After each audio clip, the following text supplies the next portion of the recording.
And because you are all here and you know you have all fresh right now in your memory, so it's a good point to start discussing all of us together, okay, for the 4 topics.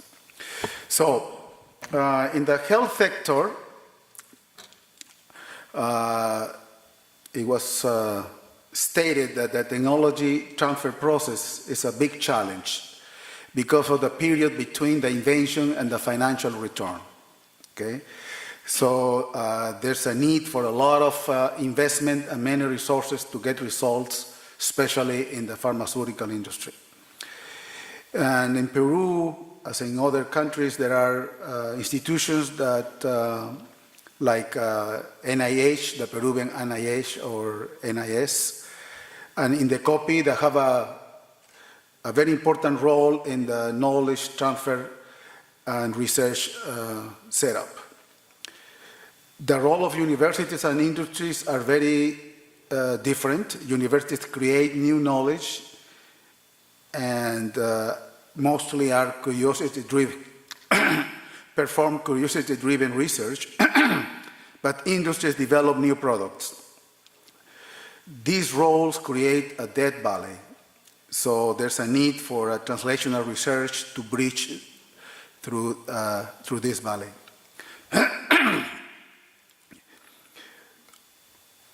In Peru, there are successful experiences like Universidad San Martín de Porres and a Peruvian pharmaceutical company to develop new compositions for iron to treat anemia, and another project called Mamás del Río that created a very interesting bridge between Cayetano Hereda University and the government. So now let me go through. If I miss something, it will be told. I mean, we can just mention it during the discussion. The conclusion from the agriculture sector thematic session. The biggest transformation in the agricultural sector is the shift of agricultural research from a public good to a private one. This has changed the ways of knowledge transfer and has strengthened IP importance. Relevance importance of the CG centers has decreased in the last few years, and probably some of the big research centers will eventually disappear. Or at least I've been told that, okay? At least I know one that may be the first one. In developing countries, public research still is a dominant, but imposes the need to increase their performance in both sophisticated research and technology transfer capacity. We need to strengthen IP regulations to promote technology transfer in the form of new seeds through commercial channels. In the case of Peru, there's a need to promote Peruvian companies in the seed industry. In Peru, we don't have endogenous national seed industry. We have dealers, we have representatives. You know, they get the seeds from the big transnationals and they sell them here. But we don't have any Peruvian company which develops their own genetic material, unfortunately. Cost and sophistication of agricultural biotechnology is very high. Okay, private research is 3 times as high as public one, especially in OECD countries. And lastly, but also very important, there is a need to balance the rights of indigenous communities and big companies' interests, and also having into account the interests of the consumers. Conclusion from the mining sector.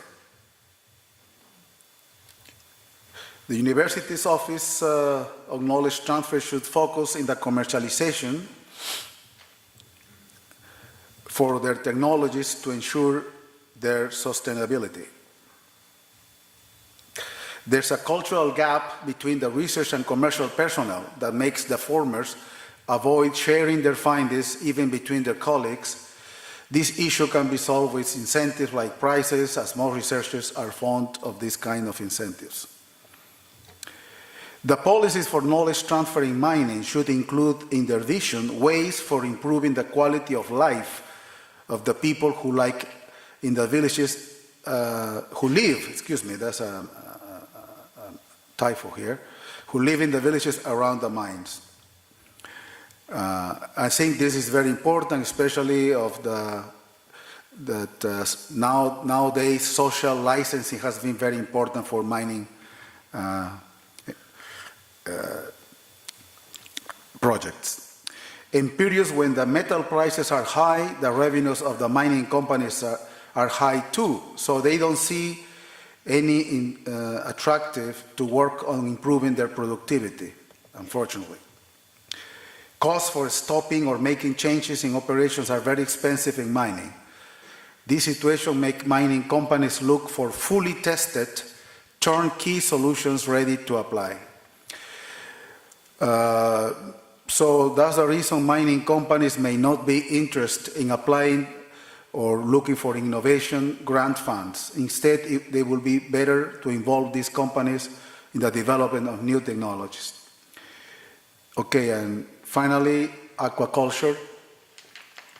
One of the main challenges is to move from an extractive development model to another for cultivar development, for hydrobiological food. This will be done by connecting market opportunities with ideas and development projects.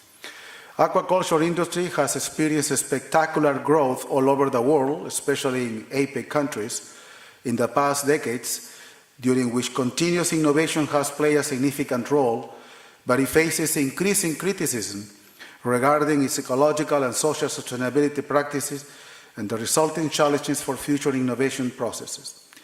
Technology transfer approach is still the predominant approach to aquaculture innovation, and even with the integration of elements of systemic approaches, most efforts remain focused on the farm level and are mostly technology-driven. Technological, like breeding systems, feeds, vaccines, and non-technological, like improved regulatory frameworks, organizational structures, market standards, etc., innovations have enabled the growth of the aquaculture sector within a broad spectrum of production systems. There's an emerging role for the private sector as producer of research goods, the same as has already happened in agriculture.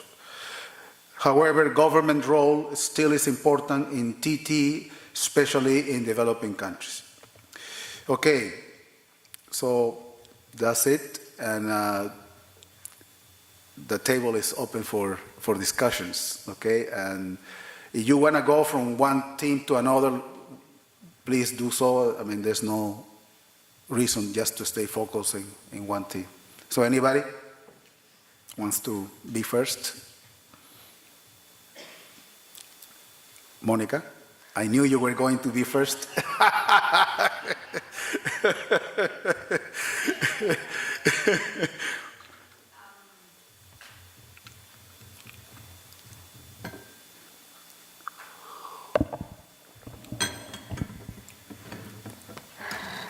Well, I believe that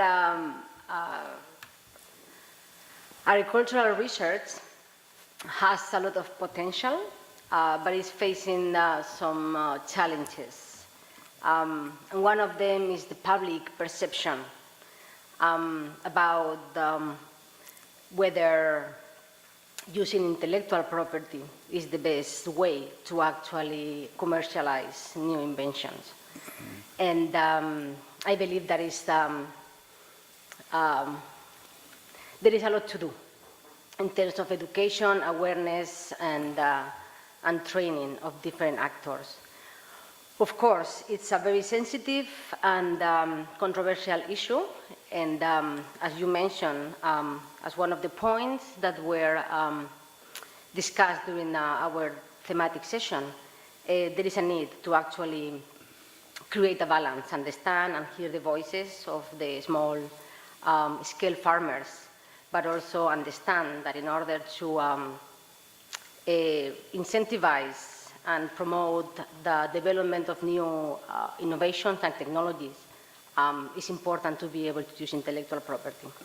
So I think that the government needs to understand the needs and interests of the different stakeholders and create good policy that at the same time promote economic growth, but as well doesn't forget that there are small farmers that need to be taken into consideration. But Monica, what do you suggest would be the first thing to do if you were government in Peru, okay, and you will be willing to develop agricultural biotechnology, which is a big if in Peru, Right. unfortunately. And what would be the first thing you would look for? Well, I think education and awareness, big campaign, to educate people to understand what are the benefits and the risks, and from there start developing and promoting ag biotechnology. Yeah, I think you're right. Okay, here in Peru, and that's for Peruvians back there. There was a big opposition in the early part of the century for a free trade agreement with the U.S. It was like 90% were opposed and only 10% were in favor. But there was a political will in the new government that took office in 2001 to sign a free trade agreement. So the whole government was convinced that it was